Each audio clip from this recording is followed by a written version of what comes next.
My name is Holly Rosen-Fink. I'm from Neighbors for Refugees. And I'm so pleased to welcome you all to our Spanish legal workshop on the rights of refugees. And if I could just remind you to mute yourself, please. That would be amazing because we are recording. First thing I want to ask is, we want to get to know you, get to know all of you. And we'd like to know who in this conversation speaks Spanish. And I'm more interested in hearing the presentation in Spanish. If you could either give a thumbs up in the reaction box or put something in the chat box to the right, or if you prefer, just raise your hand now and we'll see you. And I can interpret.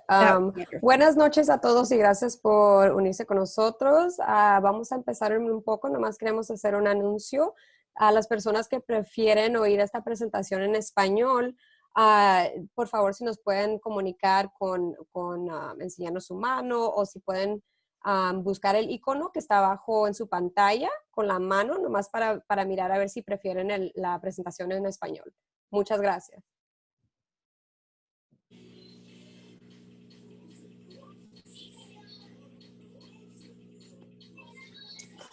So on behalf of NFR, I'm really pleased to be joined by our two speakers who we love so much, Sofia Goring-Payard and Cecilia Lopez.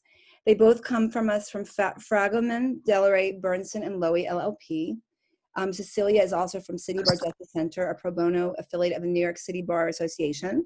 And Sofia is representing AKA Zeta Nu Omega chapter as head of the Global Impact Initiative. Welcome, Sofia and Cecilia. I'd also like to welcome Adriana, a Neighbors for Refugee volunteer who's helping out tonight.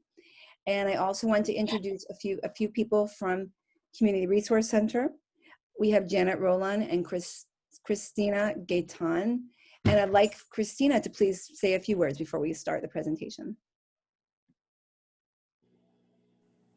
Muy buenas noches a todos. Mi nombre es Cristina. Yo trabajo con el Departamento Legal del Centro Comunitario de Recursos Comunitarios en Mamaroneck.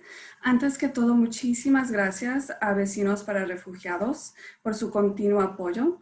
Además, muchas gracias por dejarme participar esta noche. Yo creo que es sumamente importante que podamos tener espacios como este, donde nos sentamos seguros, podamos hacer preguntas, nos podamos informar y más que todo aprender. Muchas gracias de nuevo.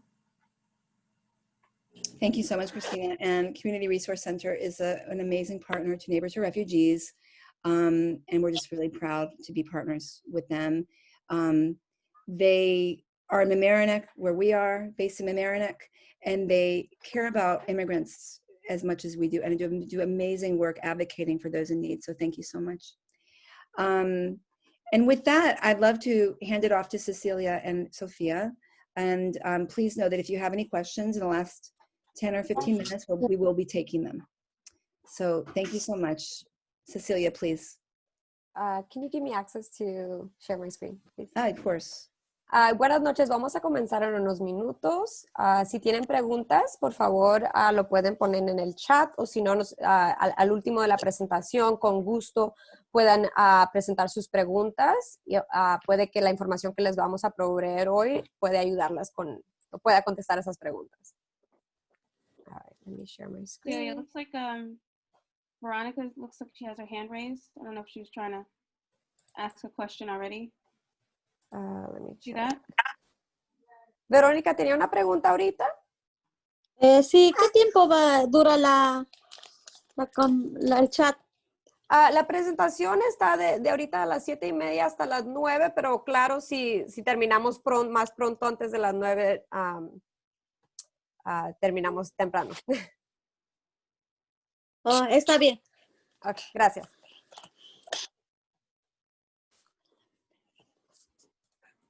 Ready? Yes. Okay. Hi, so good evening, everybody.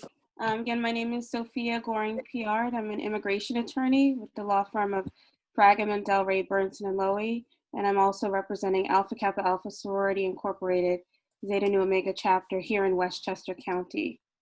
And I'm joined by Cecilia Lopez Santibastian, who is a attorney as well at Fragment and also at our City Bar Justice Center.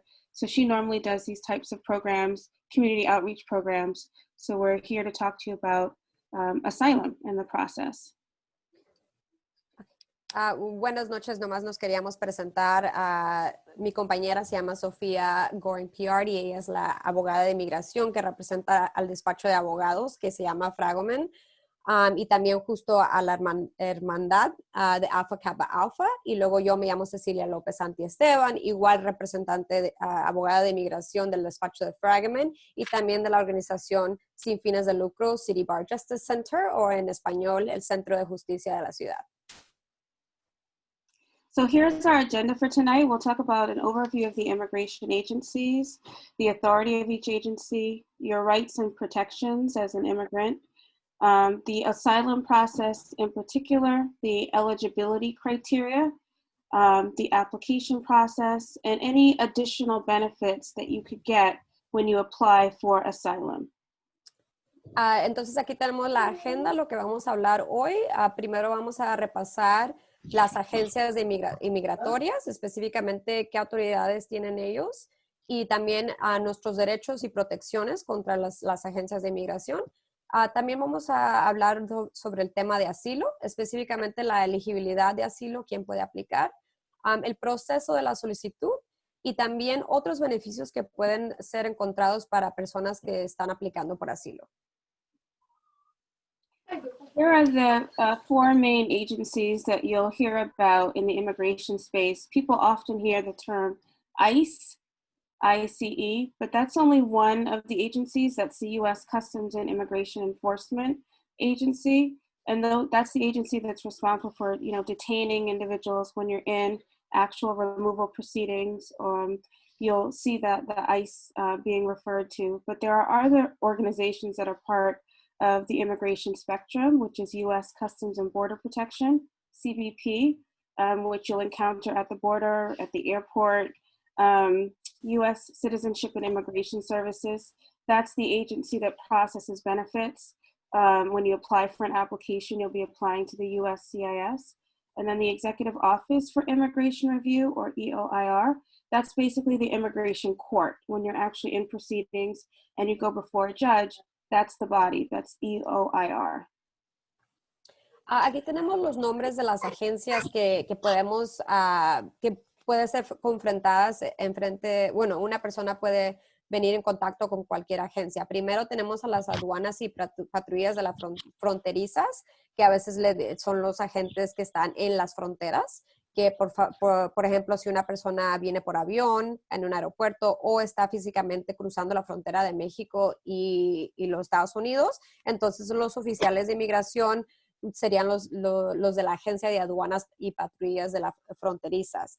Entonces, lo que oímos más, especialmente en la comunidad, es de la palabra de ICE, y esa agencia específica es la agencia de Oficina de Inmigración y Control de Aduanas. Entonces, esos oficiales pueden enforzar la ley aquí en todo el país de los Estados Unidos.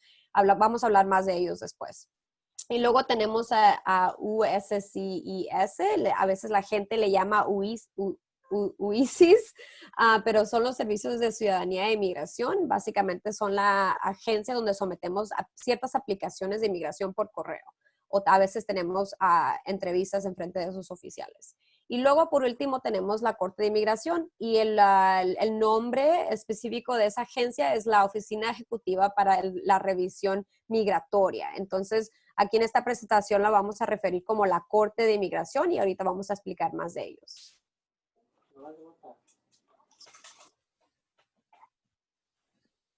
And then the next slide is about the Executive Office for Immigration Review, the Immigration Court. Next slide. This is typically what the immigration courtroom looks like. This is not where all immigrants go. This is only when you're actually in proceedings, you're defending yourself for your right to remain in the US or to get a particular benefit if you've been intercepted by ICE and put into removal proceedings, or maybe you've applied for an application with the Immigration Service and that application was denied. And if you don't have any status, you could be put into removal proceedings. So you'd have to go before a judge, an immigration judge. So this is typically what the courtroom looks like. And there are two different types of hearings that you'll see in the immigration court. The first hearing, or the preliminary ones, are called master calendar. That's where you appear and you basically, admit or deny the charges that have been filed against you. You do have the right to have a lawyer present, and we'll talk more about your rights in a second. And then the final hearing is called an individual hearing. So your master calendar is just the first one, or the first sets, to talk about the strategy of the case, do you have a lawyer, etc.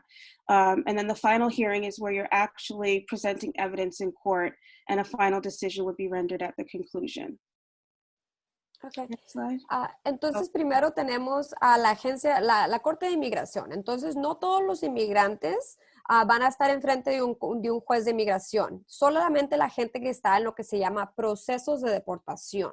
Y esa palabra es importante para saber uno, si tiene corte con un juez de inmigración, entonces quiere decir que esa persona está en procesos de deportación. No quiere decir que automáticamente va a ser deportada, pero lo que quiere decir es de que hubo evidencia de que una persona a lo mejor no nació en este país y no tiene documentos legal, digamos, con estatus legal para presentar, entonces por eso ahora tiene que presentar ciertas defensas o recursos legales en frente del juez. Entonces aquí tenemos una foto de un ejemplo de lo que se mira a las cortes de inmigración. Son pequeñas, no son iguales en comparación a otras cortes, pero básicamente lo que pasa en las cortes de inmigración, una persona puede tener algo que se llama audiencia preliminar, que puede pasar 3-5 minutos, algo rápido, que nomás básicamente el juez va a preguntar si tiene abogado y qué defensa quiere presentar o puede presentar. Usualmente, como se llaman, son audiencias preliminares, puede presentar ciertas aplicaciones de recursos legales. El juez les puede preguntar preguntas de cuál idioma habla, cosas así. Y luego al último, digamos, si una persona sometió una defensa, una aplicación para defender la deportación, entonces al último va a tener algo que se llama una audiencia final, en lo que puede durar más tiempo, a lo mejor 1 hora, 2 horas, 3 horas a veces. Pero básicamente es una audiencia privada y la persona está presentando todo su caso, básicamente por qué el juez tiene que aprobar esa aplicación de la defensa para que a lo mejor pueda obtener un recurso legal. Y luego ahora vamos a hablar de los derechos de que una persona tiene en frente de un juez de inmigración. You do have rights when you are placed in removal proceedings, but first it's important to know that certain individuals can actually be placed in proceedings, and those are individuals who are detained at the border of the U.S. You hear a lot about the southern border between the U.S. and Mexico, but there's also our northern border, right, the U.S. and Canada. So those individuals who are intercepted could be placed in removal proceedings when they don't have the proper documentation to enter the U.S. They don't have a visa in their passport, or don't have a passport when they're trying to cross the border. So you have to have lawful paperwork to enter. Individuals who are detained by ICE while living in the U.S., so individuals who are not in status might be intercepted by an ICE agent and could be put into removal proceedings if it's found that they do not have lawful status.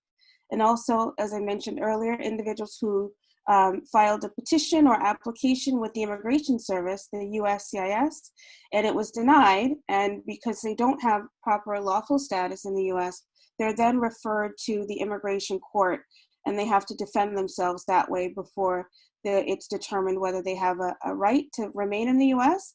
on a lawful basis, or whether they actually are going to be removed, sent back to their home country. Okay. Vamos a hablar, ahora nomás explicamos un poquito más en detalle cuáles son las personas que pueden ser presentadas o puestas en procesos o procedimientos de deportación. Básicamente tener que presentarse en frente del juez de inmigración.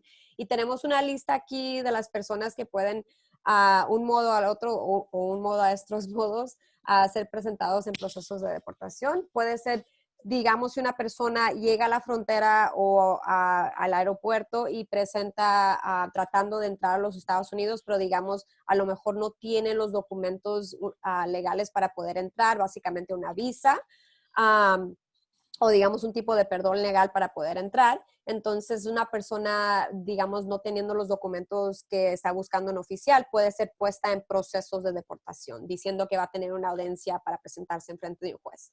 Otro grupo de personas puede ser, digamos, si han estado aquí en el país, en los Estados Unidos, y digamos, hubo un tiempo que estuvo indocumentado, y entonces ICE, los oficiales de ICE, un modo o el otro, encontraron a la persona, puede ser si fueron a buscarlo en el trabajo o fue parándolos en una parada de tráfico o algo así. Entonces, obviamente, un modo o el otro, ICE supo que la persona estaba indocumentada, entonces esa manera puede ser procesada en procedimientos de deportación.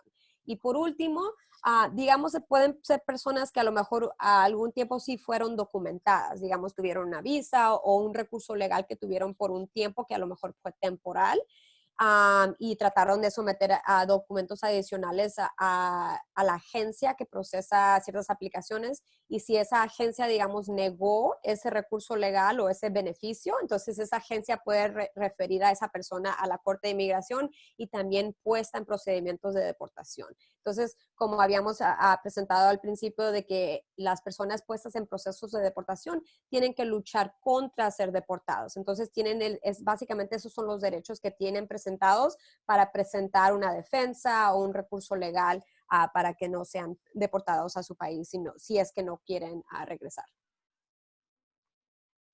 And the rights that you have when you're in immigration court are as follows. When in front of the immigration judge, you have the right to request an interpreter, a translator, in your language of preference, but you do have to request it. So there are Spanish interpreters, all different languages, French, Creole.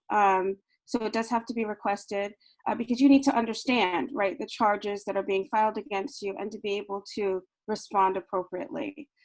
You have the right to have an attorney, but it's at your expense. You find a lawyer at your choosing, either a private attorney, or there are lots of nonprofit organizations that do provide immigrant rights defense. So it's up to the actual respondent, the individual in proceedings, to seek out counsel. You have the right to ask the immigration judge for more time to find a lawyer, although depending on the judge that you encounter, the amount of time that's afforded to you may be quite limited because they have an interest on getting through these cases pretty quickly. Other lawyers might be a little bit more liberal in the time that they give you to seek a lawyer. Other judges, might be more liberal in terms of the time they give you to seek a lawyer. You could ask to request a legal defense from deportation, from being removed from the US if you qualify. So this is based on the law. And so that's why it's really critical when you're in removal proceedings to have a knowledgeable immigration attorney representing you so that the right defense can be put on the record. You want to make sure you have a legal and useful claim and not something that's frivolous. If you're under the age of 18, you can ask not to go to the next hearing so you don't miss a school day. Judges who are dealing with minors really want to make sure that the minors are attending school, that you're not, taking up time in court. You could be there, all day in certain cases. But they want to see that you are doing what you need to as a minor, going to school, attending, and so that's their preference. So those are typically your rights while in immigration court. It can feel a lot daunting because, you're defending yourself in this really, important process to determine whether you can stay in the US or whether you have to leave this country. So we can't emphasize enough the importance of having a lawyer with you while you're in immigration court. And there's even a place, Cecilia, you can talk about this a little bit more, but there is a room in the Federal Plaza here in New York City that they used to have a pro bono counsel in that room and do screenings and such. So because of COVID, with things changing, we'll talk about that later, some of these benefits might not be accessible in the court, but still there's ways for you to find that legal help for free. Okay. Ahora vamos a hablar sobre los derechos que una persona tiene cuando tiene que presentarse en frente de la Corte de Inmigración, básicamente en frente del juez. Entonces, aquí listamos un poco de derechos. Bueno, uno de los más importantes. Por primera cosa que vamos a presentar es, tiene el derecho de preguntar por un intérprete en el idioma que se siente más cómodo o cómoda de presentar su caso. Entonces, por ejemplo, si yo hablo, digamos, español, pero yo prefiero de hablar quiché, entonces yo no, si la jueza o el juez me dice, ok, tenemos español, pero a lo mejor yo prefiero presentar mi caso en otro idioma, tengo que preguntarle a la jueza y ese es mi derecho. Es mi derecho de tener un intérprete para que yo pueda entender todo lo que está pasando en mi caso, porque básicamente yo estoy presentando mi defensa para no ser deportada. Entonces es importante de que una persona hable y diga, yo prefiero otro idioma, porque aunque digamos la jueza no tenga el intérprete ahí mismo en ese momento, tiene que agarrar el intérprete y estar disponible para ustedes. Y claro que la corte siempre tiene la responsabilidad de encontrar un intérprete disponible en el idioma que se sienta más cómodo de presentar el caso. ¿Ok? Otra parte otro derecho que una persona tiene enfrente de la corte es preguntar por chance de agarrar un abogado, de contratar un abogado. Ahora, el abogado se tiene que contratar por parte de sí mismo. Entonces, desafortunadamente, el gobierno no se lo va a buscar por sí. Va a tener que buscar a un abogado y si quiere contratar a un abogado, que cueste dinero, lo puede hacer. También hay muchas organizaciones sin fines de lucro en Nueva York que pueden tratar de mirar a ver si ellos tomen su caso gratuitamente. Entonces, básicamente, muchas veces dan una hoja de la inmigración. ICE da una hoja a las personas que están puestas en procesos de deportación con una lista de organizaciones sin fines de lucro que puede tratar de contactar. Y yo siempre le digo esto a la gente, de que simplemente porque una organización desafortunadamente a lo mejor esté llena y no esté tomando nuevos casos, que no se dé al perder, siga tratando de llamar a varias organizaciones porque hay muchas organizaciones en Nueva York que tan siquiera pueden tratar de contactar. ¿Ok? Siguiente derecho. Tiene derecho a pedir más tiempo. Entonces, antes hablamos de cortes preliminares. Hay veces que ciertos jueces tienen el estilo de tratar de avanzar el caso más rápido, pero digamos, si yo tengo un caso de asilo, es más, y no conozco las leyes de inmigración, no conozco las leyes de inmigración en los Estados Unidos, entonces a lo mejor es mejor que un abogado me represente en esta situación.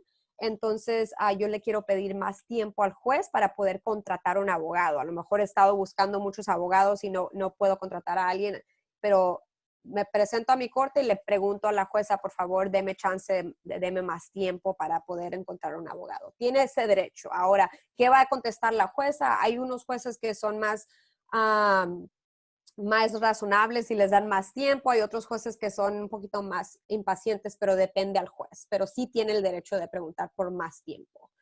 Ahora, tiene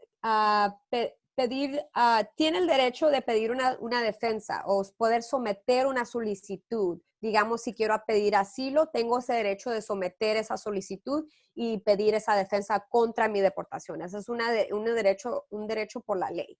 A mí es importante de saber eso. Como dije, simplemente por una persona estar puesta en procesos de deportación no quiere decir que automáticamente va a ser deportada. Nomás tiene que luchar el caso contra la deportación. Y por último, en ciertos casos, cuando hay niños menores de 18 años, ¿ok? Digamos, voy a dar dos ejemplos. Digamos, si yo soy mamá y yo entré con mi hijo de 3 años a los Estados Unidos y ahora tenemos que ir a corte, estamos yendo a corte y ahora, digamos, yo tengo que poner al niño en el preschool o tengo que llevarlo al kinder. Tengo el derecho de pedirle a la jueza de que a la siguiente audiencia que no tenga que venir el niño, que se quede en la escuela. Y muchas veces los jueces quieren que los hijos se mantengan en la escuela, que no pierdan mucho tiempo en la escuela. Hay diferente situación cuando el niño mismo, digamos el menor, está en procesos de deportación, él o ella misma. Entonces, usualmente a veces ciertos jueces van a pedirle al padre que se presente en vez del niño, porque digamos, ese es solamente un caso. Pero digamos, es mejor cuando, digamos, si el niño tiene un abogado. Muchas veces yo he ido sola por mis clientes que son menores y para que ellos se mantengan en la escuela y simplemente tengo que demostrar que el niño todavía está inscrito en la escuela. Entonces, eso es otro derecho y obviamente la respuesta va a depender al juez. Y nomás damos estos derechos para presentarles para personas que se puedan defender y hablar por sí mismo en la corte, porque por el procedimiento de presentarse a corte sabemos que crea mucho estrés y mucha ansiedad porque es un proceso muy importante para cada uno de ustedes, pero solamente es importante saber estos derechos y para que se puedan defender a sí mismos si tienen que hacerlo. Okay, next slide. Okay, this is me. Ahora vamos a hablar de ICE. ¿Quiénes son ICE? ¿Y por qué siempre oímos de ellos en la comunidad, del vecino, del trabajo, en las noticias? Hablamos al principio de esta presentación. ICE son los oficiales que están adentro del país, que tienen la autoridad de enforzar las leyes de inmigración y la póliza, dependiendo a la administración. Entonces, digamos, si hay una nueva póliza que dice que ahora todas las personas que tienen órdenes de deportación de hace muchos años, va a venir ICE a buscarlas. Entonces, estas son pólizas de que ellos pueden enforzar y pueden hacerlo. Ellos tienen la autoridad de detener a la gente, puede ser en la casa de una persona si lo van a buscar, y obviamente si tienen documentos que son necesitados legalmente. Y luego pueden detenerlos en el empleo, si obviamente siguen ciertas reglas, y luego pueden detenerlos si lo paran en cualquier lugar.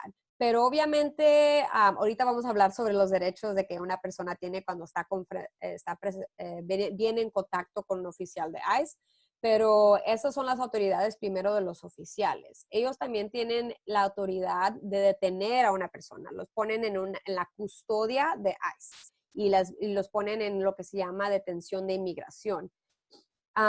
Pero también tienen la autoridad y la discreción de poder decir cuál personas no van a detener o si la detienen, si los van a dejar salir, si van a aprobar la libertad de ciertas personas que han detenido. Pero también tienen la discreción de determinar qué son las responsabilidades de esa persona, si los dejan salir de la detención, si van a tener que venir a supervisión o van a tener que dar su información, su pasaporte. Ellos tienen esa autoridad y ya sé que mucha gente dice, ¿por qué van a agarrar mi pasaporte? ¿Por qué tienen el derecho a agarrar mi información? Pero desafortunadamente esos son los derechos de esos oficiales y es el proceso de que ellos están básicamente enforzando. No estamos diciendo que es justo, pero nomás les informo de que esos son los procesos de que ellos pueden seguir y las autoridades. Y por último, los oficiales de ICE son las personas que deportan a la gente, que digamos los mueven de la custodia de ellos y los ponen en un avión y los pueden deportar a la gente. Y nomás aclaro esto porque como explicamos al principio, estábamos hablando ahorita de la corte y mucha gente tiene miedo de presentarse a su audiencia de corte de inmigración porque piensan de que van a ser deportados. Pero es muy importante que sepan de que los jueces no deportan a la gente. Si cualquier cosa pasa y al último ellos negan el caso y agarran una orden de deportación, el juez solamente da una orden, una orden firmada por ellos. Pero ICE y los oficiales de ICE son las personas que van a enforzar esas órdenes y pueden físicamente detener a la persona y ponerlas en custodia de ellos, igual pueden deportarlas. Y nomás hablamos de las autoridades de ICE para que sepamos quiénes son quién. Ahora, sobre los derechos de ICE. Es importante saber, como obviamente dije, que ICE puede buscar a la gente en la casa de uno, puede buscar a la gente en el empleo, puede buscar a la persona a lo mejor o encontrarse con la persona en una parada de tráfico manejando o si está caminando en la calle. Pero es súper importante saber que tenemos derechos contra esos contactos que tenemos con un oficial. Es muy importante que sepamos, tenemos el derecho de mantenernos en silencio, ¿ok? Si queremos dar nuestro nombre, lo podemos dar, pero el momento de que dan el lugar donde nacieron, qué estatus legal tienen aquí, si son inmigrantes indocumentados o no, ese momento que dan esa información, ICE tiene un caso contra esa persona.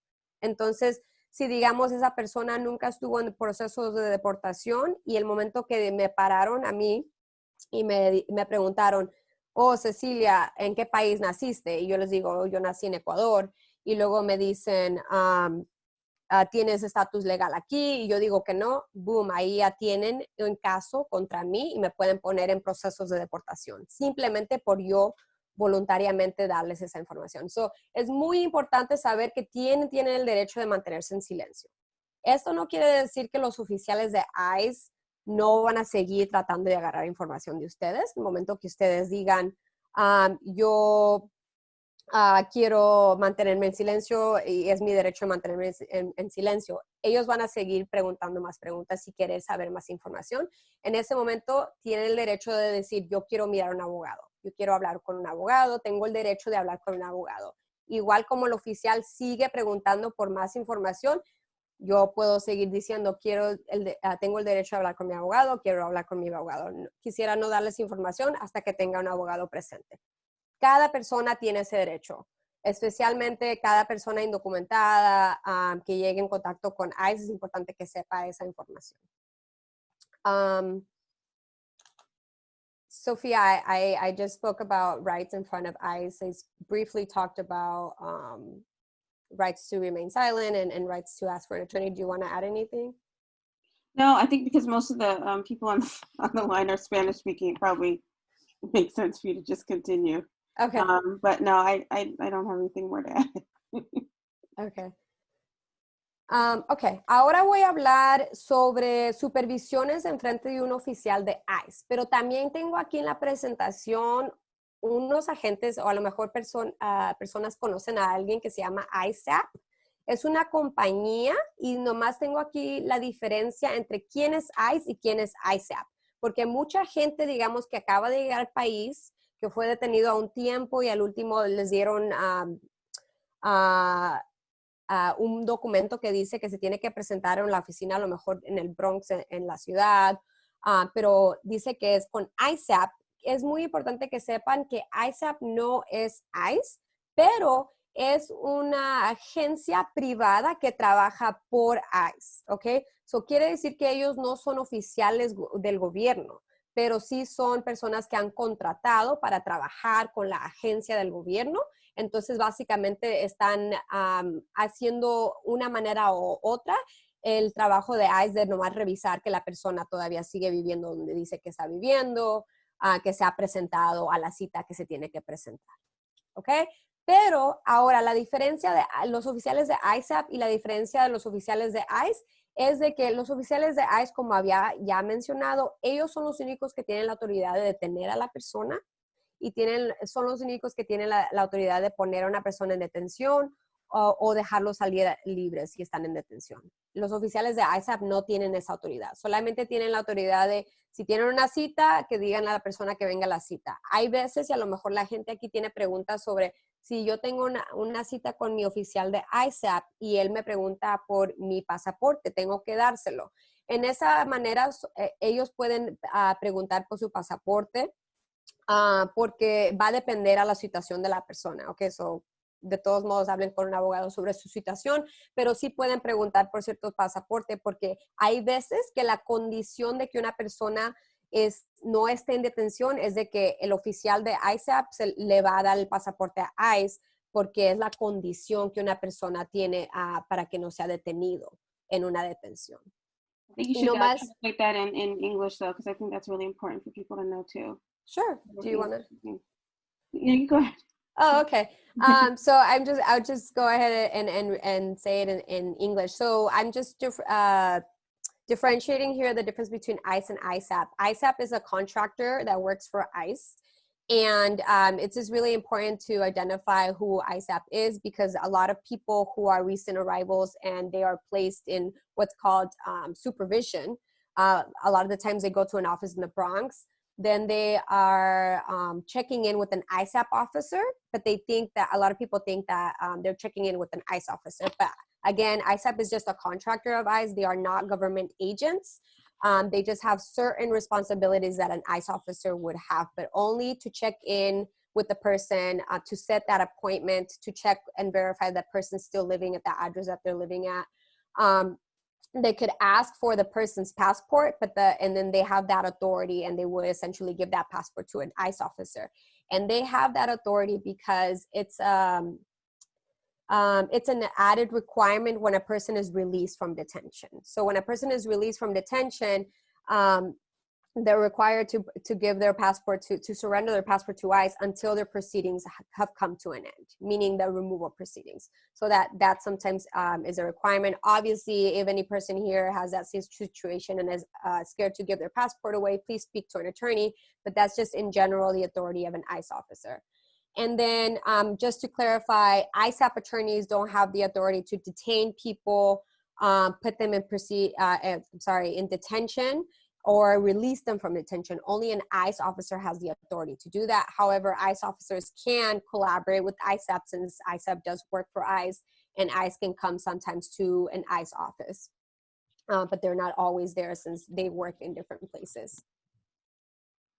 And lastly, and I'm going to repeat this in Spanish, if you have, or you know somebody who has visits with ICE, it's important to show up, because as soon as somebody does not show up, since that's a requirement, right? Since that person was released from detention and it's a requirement for them to show up to the appointment, it's important to show up, because they run the risk, if they don't show up, of being detained by ICE, so they can come look for the person at their home. Y por último, nomás es importante que quiero repetir, es de que si una persona está presentándose para supervisión en frente de un oficial de ICE o también con ISAP, es súper importante de presentarse a esa cita, porque el momento de que no se presenta, corre el riesgo de ser detenido por un oficial de ICE. Ahora, nomás rápido, quiero repasar de que hay actualizaciones en cada agencia. Por ejemplo, las cortes de inmigración, si una persona tiene corte pendiente, ahorita en Nueva York, para las cortes para personas que no son detenidas, están posponidas hasta el 18 de diciembre. Han continuado a posponer las cortes de inmigración para gente no detenida en Nueva York desde marzo. Entonces hay mucha gente que a lo mejor no ha tenido corte y no sabemos si van a seguir posponiéndolas, y esto es por la razón de la pandemia. Pero tenemos aquí el número donde puede llamar para revisar su caso individual. Y nomás, obviamente, repetimos, si tiene una supervisión con ICE, que se presente, porque el momento que no se presenta, o trate de contactar a su oficial de inmigración. Tenemos aquí el correo electrónico para la oficina, por si no sabe o no puede contactarse con su oficial, puede contactarlos para mirar a ver si va a tenerse que presentarse en persona, o si puede hacer el reviso por teléfono. Y ahí los oficiales de ICE le van a decir a la persona. I think one thing I would stress on the other slide is, you know, there's this misnomer with some people that, you know, immigration is going to call them. So that doesn't happen, right? If you get a call and someone says it's immigration, that's highly unlikely that's a legitimate call. It's on you to check if you're in proceedings, check the 1-800 number. If you are waiting for an asylum interview to be scheduled, you can, you know, go online and submit an inquiry to find out the status of your case. But it's highly unlikely that you're going to get a call from the immigration court or the asylum office directly. So I'd be suspicious if someone thought that, you know, they were getting a call from immigration. Okay. Nomás queríamos aclarar que si piensan que van a agarrar una llamada de la corte o de la Oficina de Ciudadanía e Inmigración, que no, básicamente si tienen una entrevista con un oficial de asilo, que no es tan frecuente que eso va a pasar. Usualmente eso solamente pasa con un oficial de ICE, pero la corte o la Oficina de Ciudadanía e Inmigración no va a dar llamadas. Y no hemos oído de eso, solamente dan llamadas a veces si pasa a los abogados del cliente, pero usualmente no llaman al cliente directo. So we'll talk a little bit now about asylum, which is an application that you can apply for. This is one of the forms of relief. How can you try to remain in the United States lawfully? So one avenue, asylum, there are eligibility criteria, and these are for individuals who are really afraid of returning to their home country because someone has hurt them individually or members of their family, perhaps in the past, or they have a fear of future persecution, future harm. And for that reason, the harm that they are afraid of, that they've suffered either in the past or will suffer in the future, has to be based on one of 5 grounds: their nationality, their religion, their race, political opinion, or membership in a particular social group. You have to have a nexus to one of those criteria. You see a lot of people fleeing countries because of economic devastation. So just because, you know, the economy is bad in your country of birth does not fit under nationality, religion, race, political opinion, or membership in a particular social group. So you really have to be careful if you are thinking that you are eligible for asylum as a form of relief. This is really where you need an attorney knowledgeable on asylum law to help, you know, you make sure that you have a lawful, legitimate claim. Cecilia? Sorry, I was muted. Ok, so ahora vamos a hablar de asilo. ¿Qué es asilo y quién es elegible? So, asilo es disponible para personas que tienen temor de regresar a su país de origen porque alguien, puede ser una persona, un grupo, el gobierno, le ha hecho daño a usted o a su familia en el pasado o tiene temor de que le va a hacer daño en el futuro. Obviamente, ese daño tiene que ser grave. Y hay definiciones legales para ese daño.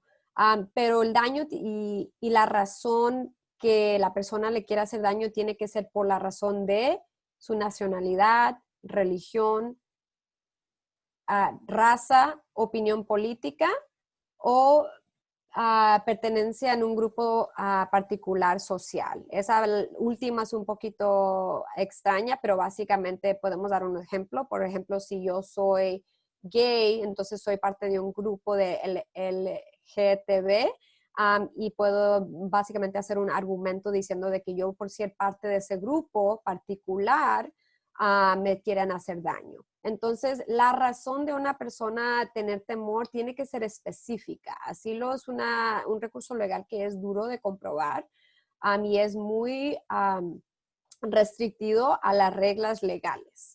Entonces, no sé, solamente la razón de que una persona está huyendo de un país, digamos, por ejemplo, si es económicamente, digamos, si no hay disponibilidad a asistencia económica o no hay trabajo, hay mucha pobreza. Desafortunadamente, asilo no protege esa razón de que una persona no quiere regresar a su país de origen. Es solamente una protección para un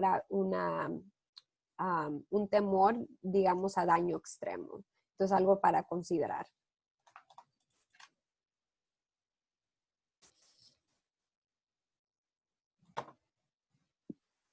I think you were going to take this one. Oh, yeah, I'm sorry. Ok.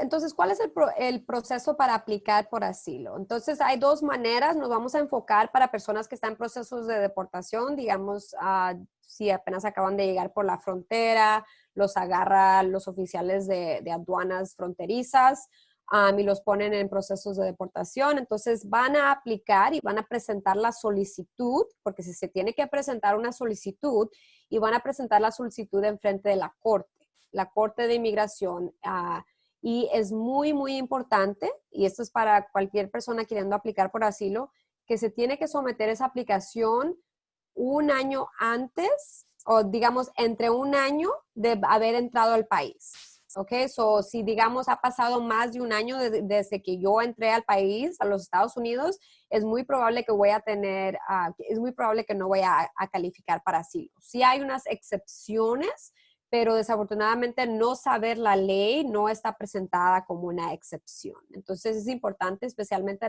para gente que acaba de entrar al país, que sepa que hay un reloj. Entonces, si no somete la aplicación de asilo entre un año de haber entrado, puede que no califique para asilo, es la primera cosa. Ahora, dependiendo a si entró digamos, por la frontera o los agarró ICE y están en procesos de deportación, como dije, van a someter la solicitud en frente de la corte. Ahora, para personas, digamos, que nunca fueron detectadas por los oficiales de la frontera o, digamos, entraron con una visa que era temporal, pero ahora ya no está vigente, entonces, obviamente no están en procesos de deportación, van a presentar la solicitud de asilo en la Agencia de Ciudadanía e Inmigración. Y el proceso de ellos va a ser diferente, pero básicamente van a presentar esa solicitud a esa oficina, porque obviamente la corte no va a tener procesos de la persona, no sometan la solicitud en frente de la corte. Van a presentar la aplicación en frente de la Oficina de Ciudadanía e Inmigración, van a tener una entrevista con un oficial de asilo. Y el oficial de asilo, después de esa entrevista, va a determinar una o dos cosas. O va a determinar que calificó por asilo, le va a dar asilo y ahí se acaba el proceso de aplicación de asilo. O, digamos, si el oficial dice que no hay suficiente información para él poder aprobar el caso, va a referir a la persona a la corte. ¿Y qué pasa cuando la persona está en la corte? Ahora ya está puesta en procesos de deportación. Entonces, digamos, tiene una última chance de pelear el caso de asilo en frente del juez. Igual, ahora, sigamos si estamos en procesos de deportación. El proceso de aplicar por asilo es sometiendo la solicitud de asilo, que es el formulario I-589, y ahorita vamos a presentar dónde se agarra ese documento. Se presenta esa solicitud al juez, obviamente entre el año de que ha entrado a los Estados Unidos, y el juez va a determinar al último, digamos en una audiencia final, si va a aprobar asilo o no va a aprobar. Entonces, solamente el juez va a determinar la decisión a ese caso. Es muy importante saber eso porque mucha gente piensa que un abogado va a saber si puede ganar el caso. Nosotros, abogados, no podemos saber. Podemos determinar si es un caso fuerte, pero obviamente mucha cosa depende, porque depende cuál juez, porque muchos jueces pueden que lean o interpreten la ley diferente o de diferente manera. Entonces, obviamente, ganar el caso, como digo, va a depender al juez y cómo va a interpretar el caso, cómo va a mirar la evidencia. Aquí está el formulario que se presenta para la solicitud de asilo, para pedir asilo. Entonces, si una persona no ha sometido esta aplicación, la I-589, son 12 páginas y de información de una persona, de básicamente información biográfica y las razones de que teme regresar a su país de origen. Si pasó un daño, describiendo el daño que ha sufrido. Pero si una persona no ha presentado esta aplicación, quiere decir de que no ha aplicado por asilo. Y hay veces que si una persona entra por la frontera, habla con diferentes oficiales, está un poco confundido o confundida del proceso de asilo, piensa que a lo mejor ya aplicó, pero es importante saber de que se tiene que someter esta aplicación para saber de que ahora tiene una aplicación pendiente o enfrente de la Oficina de Ciudadanía y Servicios de Inmigración o enfrente de la Corte de Inmigración. Y aquí abajo. I would add one thing that there's no fee to get access to the form. So I don't know if you mentioned that.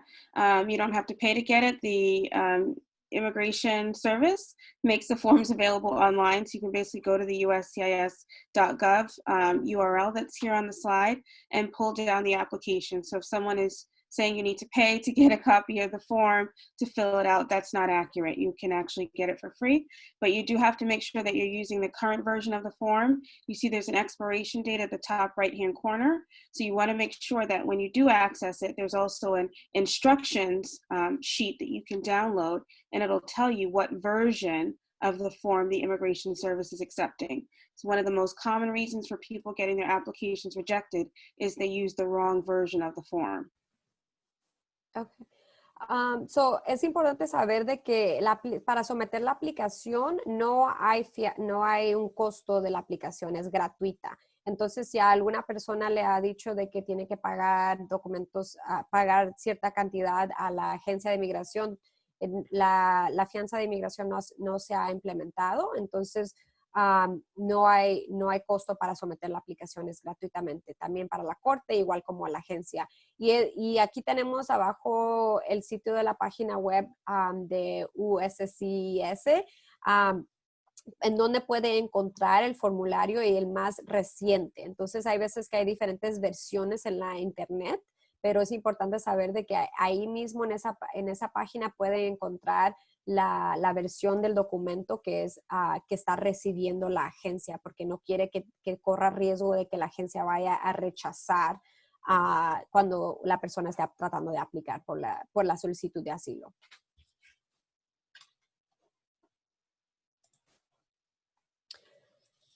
Okay, so nomás para agregar, and I'm just going to go over a few of the things, Sofía, so feel free to add on.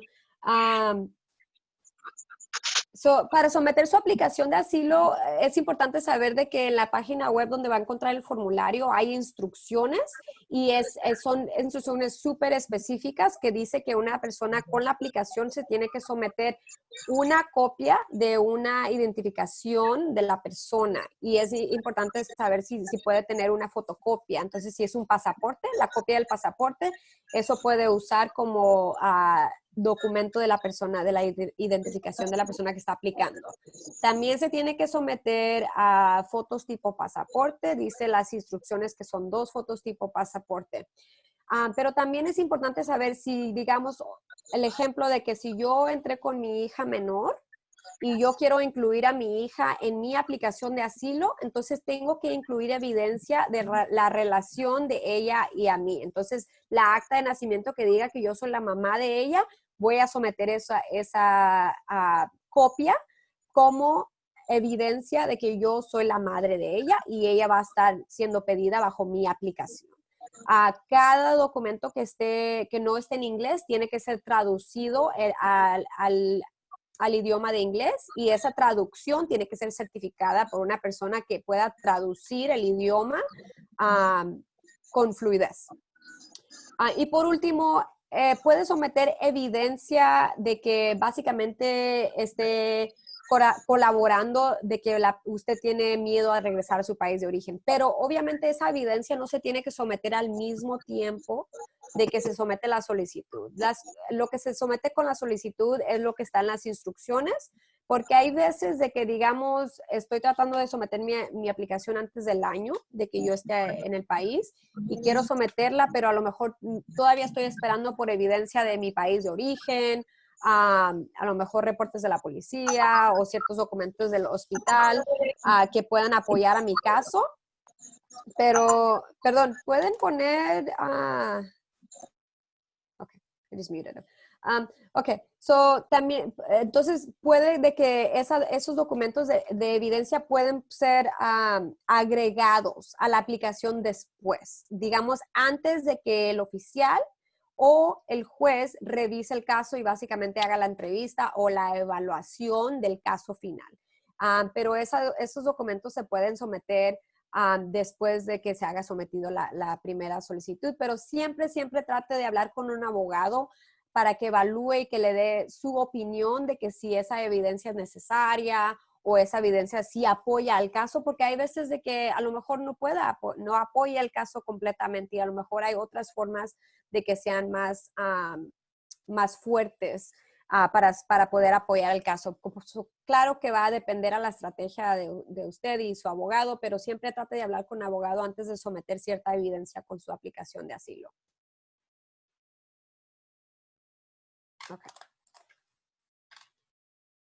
Okay, ahora vamos a repasar un poco sobre los beneficios que pueden llegar mientras una aplicación esté pendiente. Y cuando digo aplicación, digo la aplicación de asilo.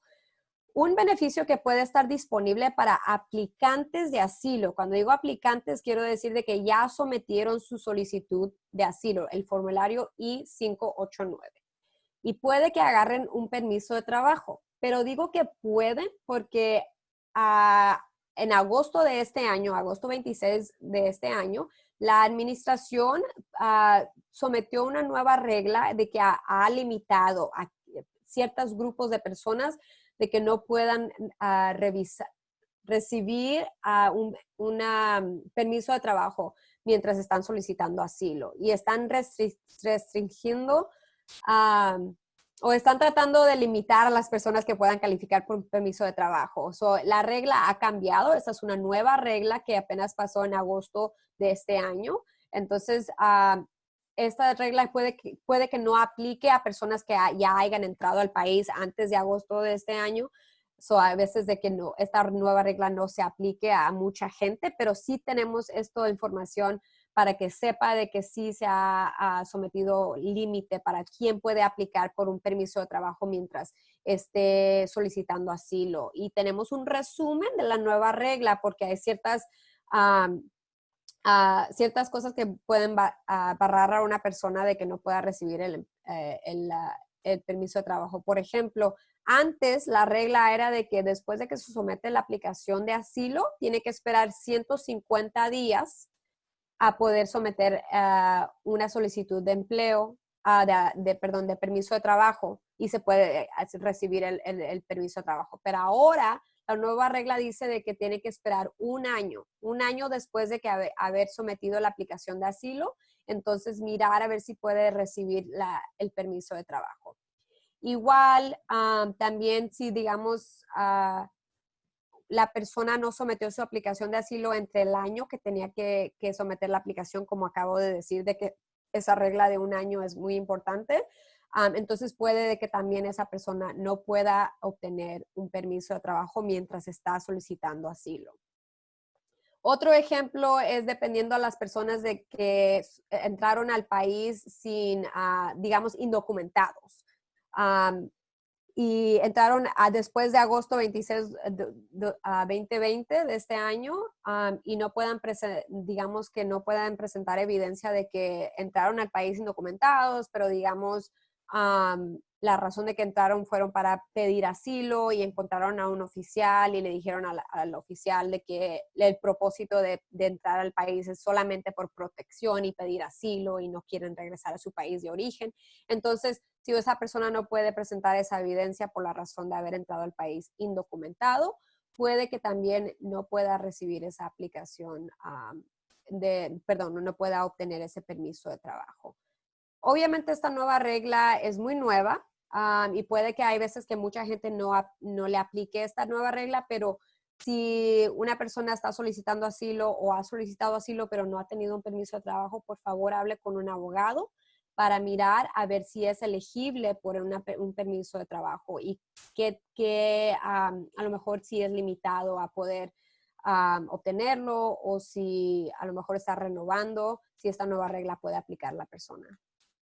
And then the validity of the EAD applications, they're valid for how long? 2 years. 2 years. 2 years, and they're renewable while the individual's in proceedings. Yeah. Although the new rule has limited who is eligible to renew as well. So it will depend. I just advise to speak to an attorney. Mhm. Okay, y nomás para recordar, si pueden obtener el permiso de trabajo es temporal, solamente se lo aprueban por 2 años, entonces después de 2 años tiene que renovar la calificación de poder obtener ese permiso de trabajo si no ha obtenido una decisión de su caso de asilo. Pero claro, hablen con un abogado para hablar sobre el trámite de la renovación también. Ok, entonces la última cosa que queremos repasar es otros beneficios que un aplicante de asilo puede obtener si está en el proceso de aplicar por asilo. Y esta información es solamente limitada a personas que están residiendo en Nueva York. Desafortunadamente no sabemos mucho sobre otro estado como New Jersey o Connecticut, pero solamente estamos hablando de beneficios en Nueva York.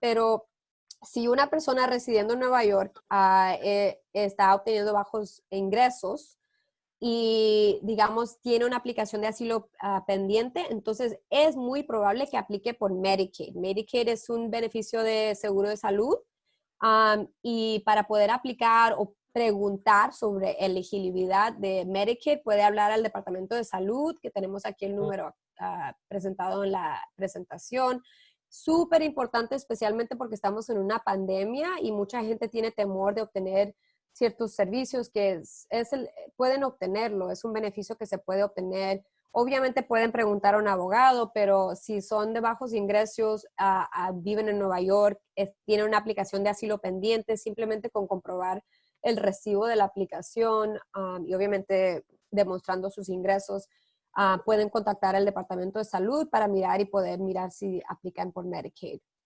Y por último, beneficio de desempleo. Obviamente en la pandemia mucha gente ha perdido su trabajo desafortunadamente y mucha gente, digamos, son indocumentados, están en un proceso, puede ser proceso específicamente de asilo y no saben que son elegibles para beneficio de desempleo. Y aunque sean indocumentados, digamos, estén en procesos de obtener algo, pero no le han dado un estatus legal todavía, con que tengan una autorización de empleo que esté vigente y un seguro social, puede que califiquen a beneficio de desempleo. Y mucha gente no sabe mucho sobre esto, pueden hablar con un abogado sobre cómo poder aplicar, pero tienen que tener el permiso de trabajo vigente, que no se vaya a expirar en como dos meses. Si se expira en pronto, tienen que renovarlo primero antes de poder aplicar por el beneficio de desempleo. Pero es importante que sepan de que pueden preguntar si son elegibles. Y con eso terminamos. Y ahora podemos contestar preguntas si la gente tiene preguntas. We can take questions now. I guess people can either put questions in the chat or just raise their hands, right? Si se sienten cómodos de preguntar sus preguntas en el chat o si quieren... Veronica Vela has her hand raised. I think she's had it for a while. Verónica, ¿tiene otra pregunta o nomás tenía la mano? She there? No, no tengo otra pregunta. Ok, solamente miramos una mano y por eso preguntaba. No.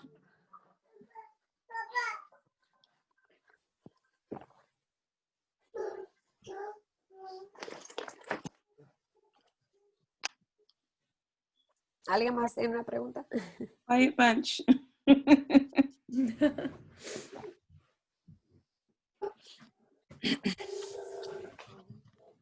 Hello, this is Charandi Martinez with the Community Resource Center. Hi. Thank you so much for all of this information. It's so useful and informative. And I just have a question because we've seen a few of our clients receive scam phone calls or notices that their immigration appointments or appointments with USCIS are canceled, but they're not really canceled. Have you seen that as well? Like scam calls? I mean, I've heard a lot about scam calls in terms of, they say that I know about your immigration case, and sometimes it's a little scary because they know a little bit about it. But specifically to the appointments being canceled, I haven't heard of that. But definitely, I would always ask the person to verify with the person that who the agency was. But it is really it's not common for the agency to contact a person as to an appointment. I only know that ICE officers or ISAP officers are the only ones that usually call the clients. I haven't heard of like the court or USCIS or the asylum office. But thank you for bringing that up because it's always important for us to know what the community has been seeing. Is that somewhere that's been happening in Westchester? We've had about 3 clients get phone calls saying that their appointment is canceled, and it's concerning us. We're going to probably do an announcement or Facebook Live to just be careful how, what phone calls you're taking, how much information you're giving out. But what's scary is that if it is a scam, it's literally canceling appointments for naturalization or DACA appointments, and or asylum. So It's very I easy just to was actually curious. check the naturalization applications. They can go on the USCIS website, right, and Mhm. enter your case number and see what the status is, and even do an inquiry call. Yeah, that's what our attorney also informed that that's what we've been doing. But I'm wondering if it's something you've seen out there as well, and if this is likely a scam kind of movement happening that we should be informing people about. So I Geron, have, oh, sorry. I have some questions in private. Were you going to ask a question? oh no, I just wanted to follow up with Gerandi. So one of our clients who received one of these phone calls from supposed a USCIS agent has a family petition interview tomorrow at a USCIS office. So she received the call today saying it was canceled, but she's gonna show up tomorrow. So I guess we'll find out for sure tomorrow if it was a scam and then go from there, or if it really was canceled and now they're doing phone call, announcements. But yeah, it'll be tomorrow. We'll find out for sure, for the most recent at least. Yeah, definitely. I'm curious, is that person represented? Yes, And they didn't contact the attorney? they did. Oh. So I mean, I think I'm curious to know what's going to happen because I know with COVID it's very different, Well, but no, yeah, the attorney, said this sounds like a scam. This is a scam call. So that's why they're going to go ahead. But it's going to be interesting when they show up tomorrow and the appointment is still on after having received such a phone call. And the case status online hasn't changed, right? It still says that you're scheduled for an appointment when you look there. I should consult that with her. Yeah. Yeah. yeah, definitely let us know if you can. I'm curious. I've seen I've known of like scam calls when it comes to I'm sorry. I feel like I Social should Security. interpret. No, I feel like I should interpret. Perdón, estamos hablando sobre llamadas de agentes, de que puedan llamar a personas diciéndoles que si, digamos, tienen una cita pendiente con una agencia, por ejemplo, si están aplicando por la ciudadanía o la residencia y a lo mejor esa misma semana les llaman y les dicen que la cita está cancelada, que tengan cuidado con eso o reporten esas llamadas a una comunidad, a una organización sin fines de lucro o a su abogado específicamente, porque puede ser de que esas llamadas no son de las agencias, porque como hemos dicho de la presentación, no es común de que la agencia de asilo, la agencia de servicios de ciudadanía e inmigración o la corte llamen a la persona directamente. En situaciones a veces la corte puede llamar a los abogados, pero no miramos situaciones cuando específicamente sobre una cita llamen y digan que está cancelado. Usualmente dan una noticia formal una manera, por ejemplo, por correo. Tengo unas preguntas. Sorry, did you want to add anything? I totally cut you off and I just wanted to include that conversation for our Spanish speakers. No, thank you for translating. Thank you. Okay. Tengo unas preguntas que quiero presentar que me mandaron en privado. I have some questions that I got sent in private. I just want to answer them for everybody. Y claro que no voy a decir de quién la pregunto, pero nomás voy a dar la respuesta a todos por si otra gente tenga esa pregunta.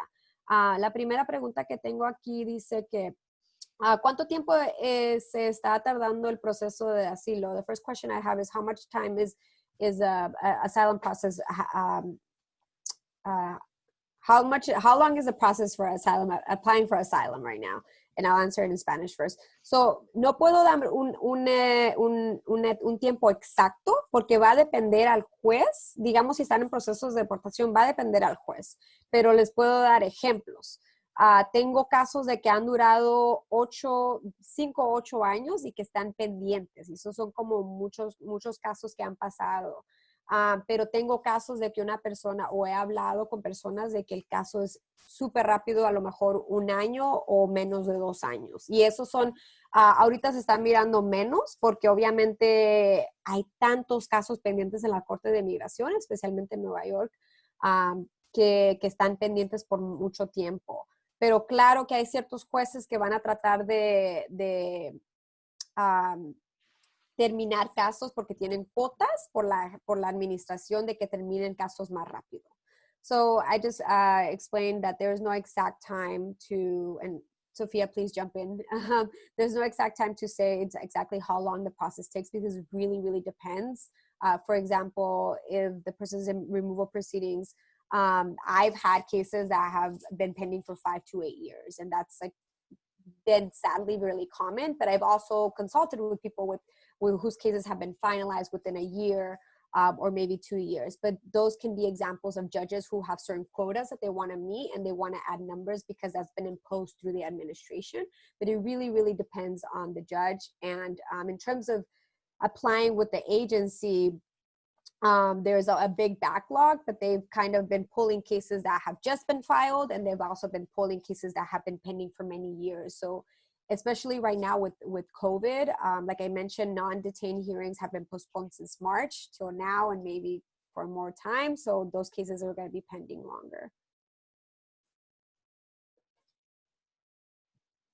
Okay, tengo otra pregunta. ¿Qué posibilidad hay que ICE busque a personas que no asisten a sus cortes? I have another question. What is the possibility that ICE will come and look for the person who doesn't go to their courts? So when you're placed in removal proceedings, I'll answer it in English first. When you're placed in removal proceedings, you have to always give your physical address, not your mailing address only, but your physical address of where you are to ICE and the court. So both agencies are going to know where you are, and there is a risk that not only will ICE come and look for you, but specifically that the judge might enter a removal order. So the moment that you don't present yourself and defend yourself, because I mentioned that you're defending yourself against deportation, it is the big risk is that you'll receive a deportation order. And if you have a deportation order, like I said, the judge doesn't deport you, but ICE can enforce that order and they could come and look for you at your last known address. And you also have a legal obligation to notify the court if you change your residential address. There's a way for you to report the change of address. Yes. So para contestar esa pregunta, la posibilidad de que ICE lo busque a la persona si no se presenta a corte. So, hay una responsabilidad para una persona que está en procedimientos de deportación que siempre tiene que notificar o dar noticia a la corte y también a ICE en dónde está viviendo físicamente. No nomás es dónde está recibiendo su correo, pero dónde se encuentra usted físicamente, y también cuando se cambia de dirección y está viviendo en otro lado, tiene que también comunicar dónde está viviendo a la corte y a ICE. Entonces, si una persona no se presenta a la corte, no nomás corre riesgo de que ICE lo venga a buscar. Primero, el riesgo es de que el juez va a ordenar la deportación de la persona que no se presentó a corte. Porque como dije, el proceso de deportación es para defenderse contra la deportación. Y si no está ahí para defenderse, entonces es muy probable que el juez va a presentar una orden de deportación. Y como dije, ICE, los oficiales de ICE pueden enforzar esas órdenes, entonces puede que ICE venga a buscar a la persona en la dirección donde ha reportado. Y ahí es donde puede encontrar ICE a la persona. I have a few more questions coming in. I have like 5 more, so I'm just going to keep going. ¿Qué posibilidad hay? Okay. Voy a seguir a la otra persona.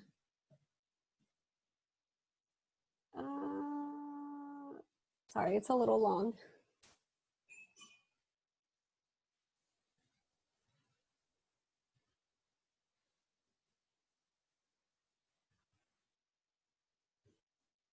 Oh, okay.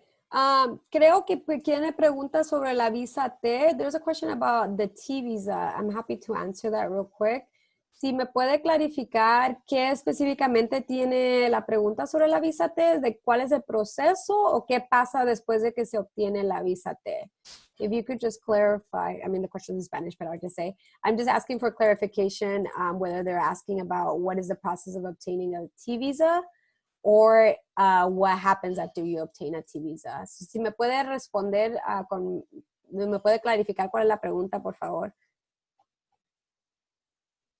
Oh, okay. So what happens after you obtain the visa? So después, para las personas que no saben, la visa T es otro recurso legal que está disponible para personas que han sufrido o han sido víctimas de tráfico.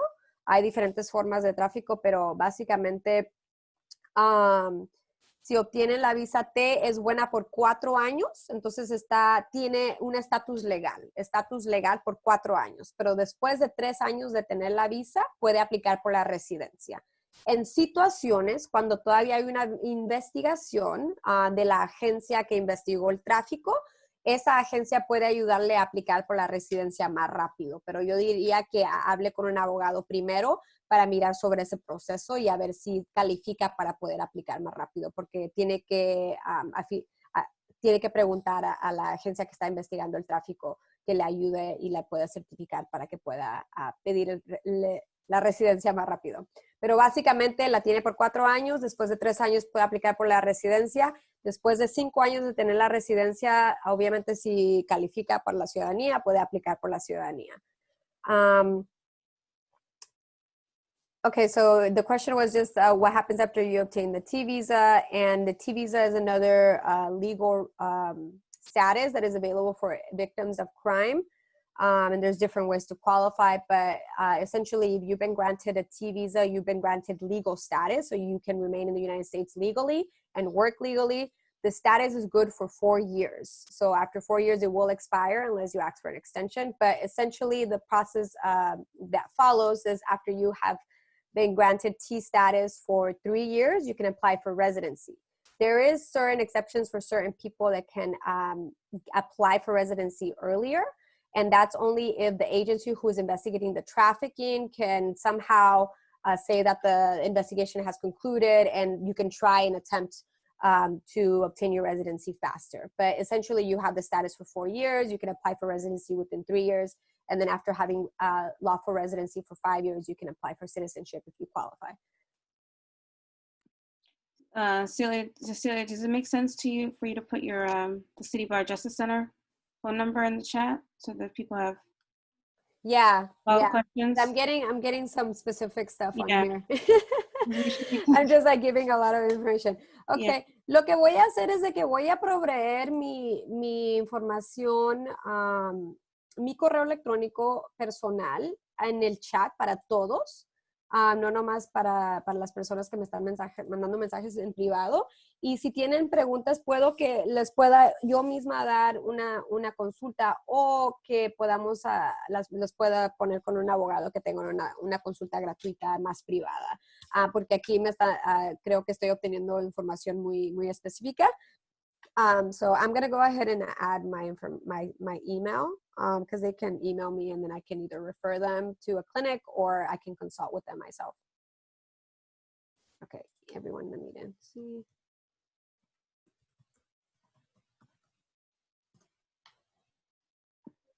Holly, did you want to wrap up while, oops, oh, you did that very quickly. Any other like general questions relating to asylum that might be helpful for everybody else?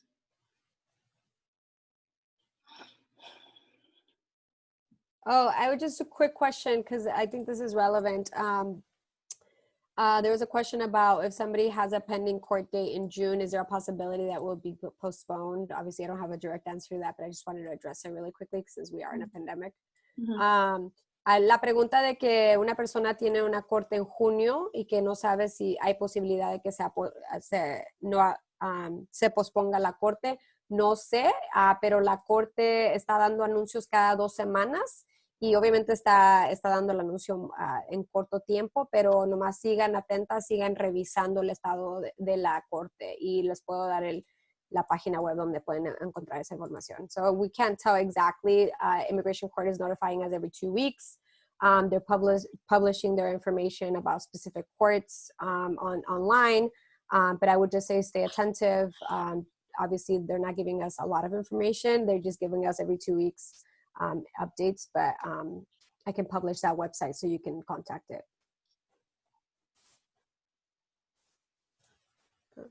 And I think that's all for me. The Great. questions. So no more. Does anyone have any more questions before we close out? ¿Alguien tiene una pregunta? Well, I just want to thank Cecilia and Sophia so much for everything, our friends at Community Resource Center, and for all of them for being here and for everyone for coming. Again, I'm from Neighbors for Refugees. We're so honored to have you guys, and so honored to be learning from you. You're such great resources, Sophia and Cecilia. So Cecilia's putting information in the chat box. I'll leave that open for a minute after we close out. And if anyone has any questions, her contact information is there. And I put the information for the legal hotline too. And have a good night, everybody. Thank you so much for coming. Thank you. Thank you. Holly. Thank you, Sophia. Thank you, everybody. Thank you, Thank guys. you. Bye. Thank you Bye. so Thank much. you. Stay safe. Thank you. Rondi. Muchas gracias. Gracias a todos. Buenas noches. Buenas noches.